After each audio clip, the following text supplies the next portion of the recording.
Hello friends, welcome back to my YouTube channel. അങ്ങനെ ഒരുപാട് പേര് ചോദിച്ചു. ഞാൻ അത്തിക്കറിയുടെ ചെറിയൊരു ഷോർട്ട് വീഡിയോ ഇട്ടിട്ടുണ്ടായിരുന്നു.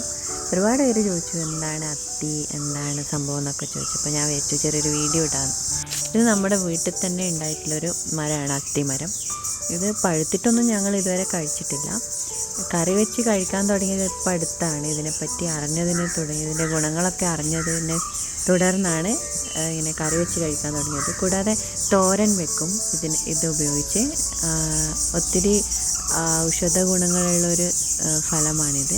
അപ്പോൾ ഇതെങ്ങനെയാണ് ഉണ്ടാക്കുന്നത് നോക്കാം.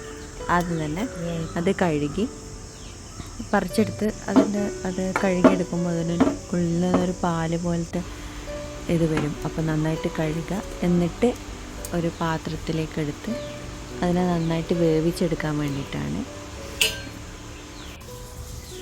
ഇതുപോലെ പാത്രം അടച്ച് വെച്ച് നന്നായി കത്തിച്ച് വേവിച്ചെടുക്കണം. അപ്പോൾ ഞാനിത് അടുപ്പിൽ നിന്നാണ് ചെയ്യുന്നത്.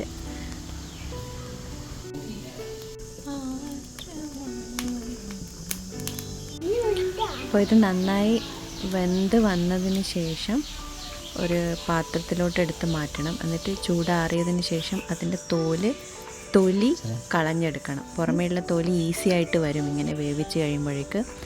എന്നിട്ട് അതിൻ്റെ തൊലി നന്നായിട്ട് കളഞ്ഞ് വൃത്തിയാക്കാം. എന്നിട്ട് ചെറിയ ചെറിയ പീസുകളായിട്ട് കട്ട് ചെയ്ത് വെക്കുക. ഇത് പെട്ടെന്ന് വേവിച്ചത് കൊണ്ട് നന്നായിട്ട് പെട്ടെന്ന് തന്നെ കട്ട് ചെയ്യാൻ പറ്റും. അതിനുശേഷം അതിലേക്ക് അരപ്പ് ചേർക്കേണ്ട തേങ്ങ നന്നായിട്ട് വറുത്തരക്കാനാണ് ഞാനിവിടെ ചെയ്യുന്നത്. ഇതുപോലെ തേങ്ങ വറുത്ത് ഈ ഒരു ഇതിലെത്തുമ്പോൾ അത് മിക്സിയിലിട്ട്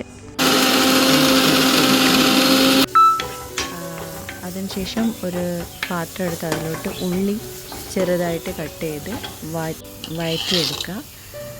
അപ്പോൾ ഉള്ളി ചെറുതായൊന്ന് വഴറ്റി വരുമ്പോഴേക്കും അതിൽ തക്കാളി, പച്ചമുളക് അതിലോട്ടിട്ട് നല്ല പേസ്റ്റ് പോലെ ആക്കി എടുക്കുക. ഇതിലോട്ട് കുറച്ച് ഉപ്പും ആഡ് ചെയ്യണം.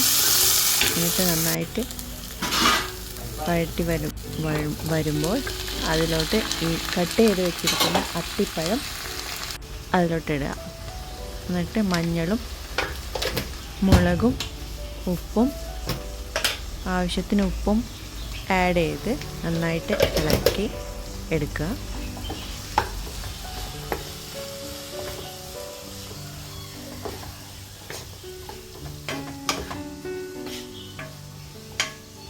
റെസിപ്പി ആക്കുന്നത് ഏകദേശം എല്ലാം ഒന്ന് മിക്സ് ആയതിന് ശേഷം അതിലോട്ട് ഈ അരച്ച് വെച്ചിരിക്കുന്ന അരപ്പ് ആഡ് ചെയ്യുക.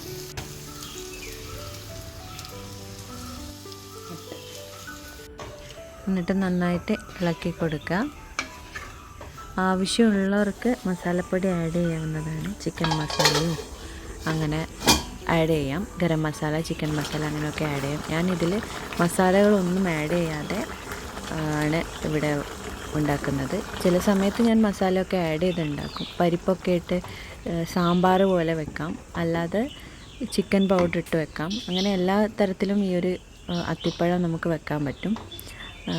ഇവിടെ ഞാൻ ഇന്ന് മസാലകളൊന്നും ആഡ് ചെയ്തില്ല. എക്സ്ട്രാ മസാലകളൊന്നും ആഡ് ചെയ്തില്ല.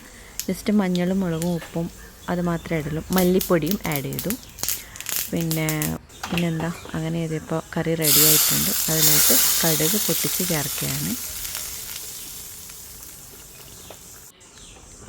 എന്നിട്ട് നന്നായിട്ട് ഇളക്കി കൊടുക്കാം. എല്ലാവരും ഒന്ന് ട്രൈ ചെയ്ത് നോക്കുക. ഇത് എനിക്ക് തോന്നുന്നു പല ആൾക്കാർക്കും ഇതിനെക്കുറിച്ച് അറിയില്ല എന്നാണ്. ഞാനും ഇപ്പോൾ അടുത്താണ് ഇതൊക്കെ അറിഞ്ഞു വന്നത്.